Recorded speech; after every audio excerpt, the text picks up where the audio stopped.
So, ayun na nga guys. Umuwi yung aking anak na dala-dala maraming malunggay at pinahimay niya sa akin. Tapos ito na nga, gusto niya daw gawing torta at prituhin at iyon daw ang gusto niyang ulam. So, ayun na, nilagay harina, paminta. Alam mo na, magic sarap. Lagyan naman asin. Mekos-mekos lang ng aking anak.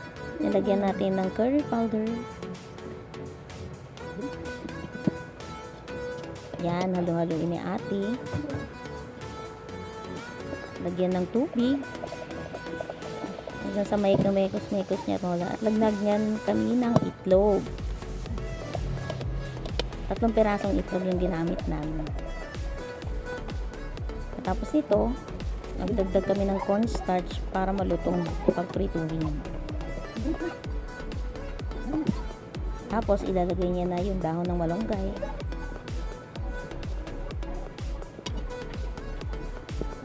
Pagkatapos nitong halo-haluin, yan, naglagay na siya ng mantika sa kawali. Nagsimula na siyang magprito. Yan na nga.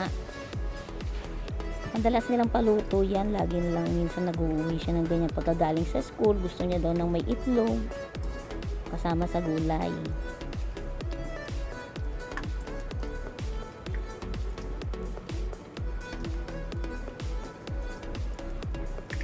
Maingat siyang habang nagpiprito, baka siya mapaso. Andito lang naman ako sa tabi niya, nakaalalay mga mare ko. Eh na nga, malapit na nga siyang matapos. Ready na daw ang niluto niya.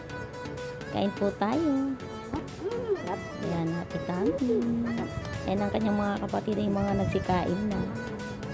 Sarap daw, sabi ni Sammy. Yum, yum, yum. Ayan, may bagoong pa silang kasama dahil nanguha si Tion at saka si Emilia ng kamyas. Sausaw daw nila sa bagoong. Ayan na po ang kanyang recipe.